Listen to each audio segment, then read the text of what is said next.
For the first time in history, people and machinery are working together, realizing a dream. A uniting force that knows no geographical boundaries without regard to race, creed, or color. A new era where communication truly brings people together. This is the dawn of the net. Want to know how it works? Click here to begin your journey into the net. Now, exactly what happened when you clicked on that link? You started a flow of information. This information travels down into your own personal mailroom, where Mr. IP packages it, labels it, and sends it on its way. Each packet is limited in its size. The mailroom must decide how to divide the information and how to package it. Now, the package needs a label containing important information, such as sender's address, receiver's address, and the type of packet it is.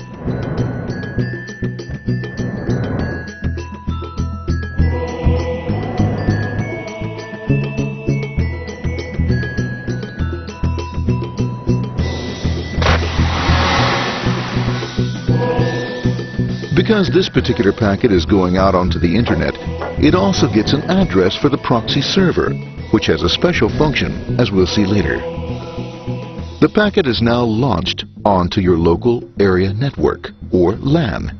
This network is used to connect all the local computers, routers, printers, etc. for information exchange within the physical walls of the building. The LAN is a pretty uncontrolled place, and unfortunately, accidents can happen.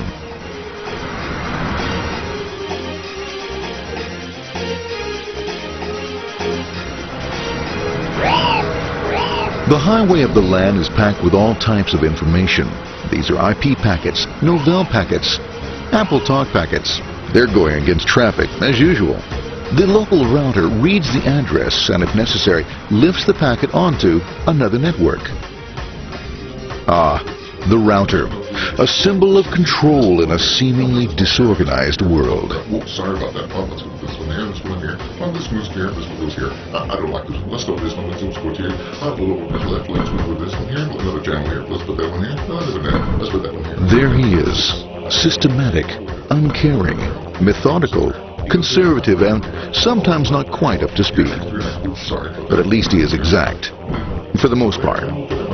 That one goes there, that one goes there, that one goes there, and this one goes there. Another one goes there, that goes there. He's behind him, let's go there, that goes there, he goes there,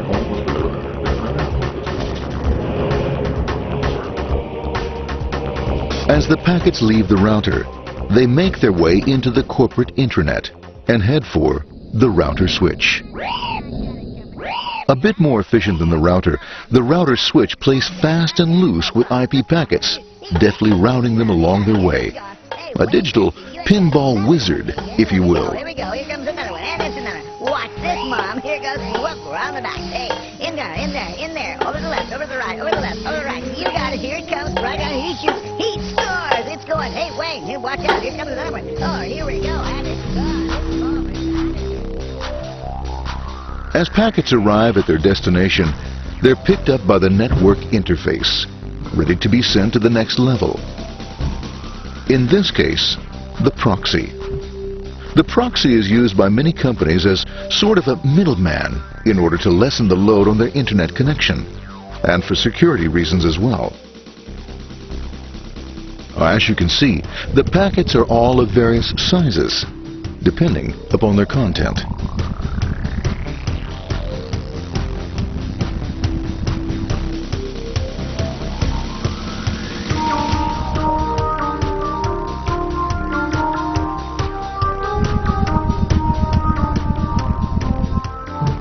The proxy opens the packet and looks for the web address, or URL.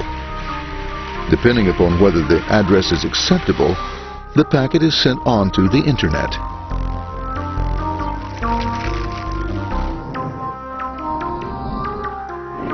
There are, however, some addresses which do not meet with the approval of the proxy, that is to say, corporate or management guidelines.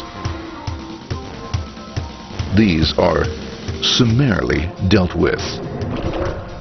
We'll have none of that. For those who make it, it's on the road again.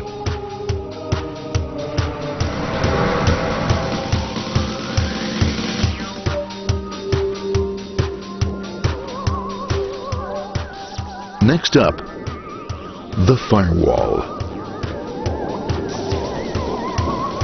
The corporate firewall serves two purposes. It prevents some rather nasty things from the internet from coming into the intranet, and it can also prevent sensitive corporate information from being sent out onto the internet. Once through the firewall, a router picks up the packet and places it onto a much narrower road, or bandwidth, as we say.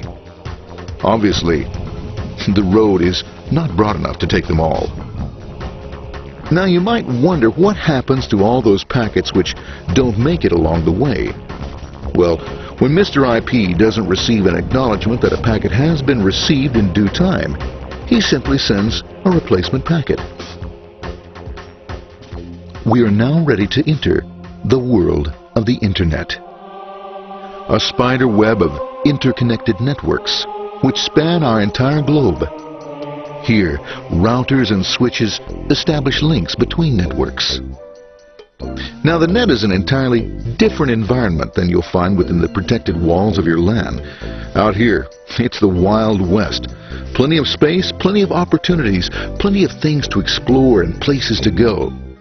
Thanks to very little control and regulation, new ideas find fertile soil to push the envelope of their possibilities. But because of this freedom, certain dangers also lurk. You'll never know when you'll meet the dreaded ping of death. A special version of a normal request ping, which some idiot thought up to mess up unsuspecting hosts. The paths our packets take may be via satellite, telephone lines, wireless, or even transoceanic cable. They don't always take the fastest or shortest routes possible, but they will get there. Eventually. Maybe that's why it's sometimes called the worldwide wait. But when everything is working smoothly, you can circumvent the globe 5 times over at the drop of a hat. Literally. And all for the cost of a local call or less. Near the end of our destination, we'll find another firewall. Depending upon your perspective as a data packet, the firewall can be a bastion of security or a dreaded adversary. It all depends on which side you're on and what your intentions are. The firewall is designed to let in only those packets that meet its criteria. This firewall is operating on ports 80 and 25. All attempts to enter through other ports are closed for business.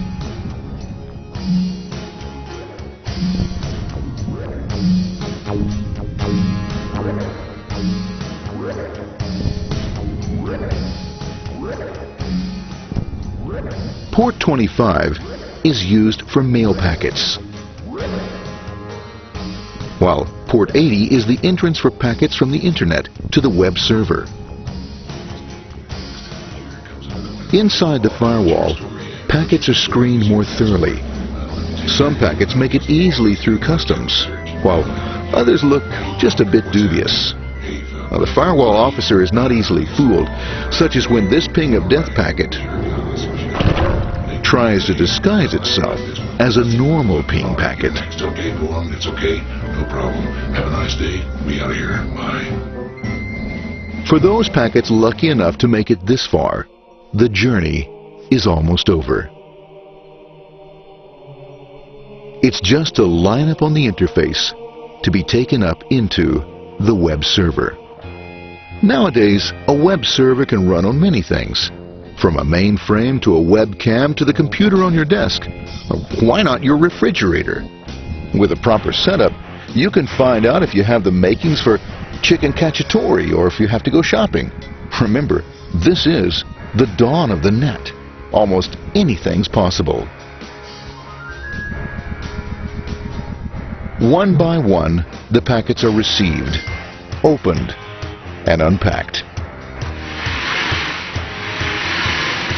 The information they contain, that is, your request for information, is sent on to the web server application.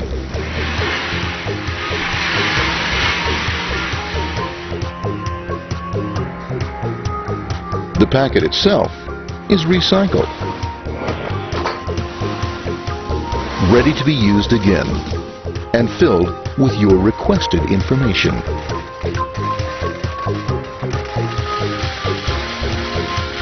Addressed and sent out on its way back to you. Back past the firewall, routers, and on through to the internet. Back through your corporate firewall.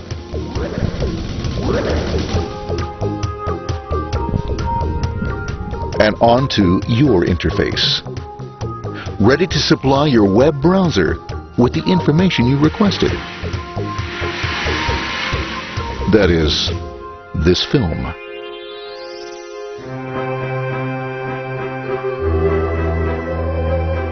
Pleased with their efforts and trusting in a better world, our trusty data packets ride off blissfully into the sunset of another day, knowing fully they have served their masters well. Now, isn't that a happy ending?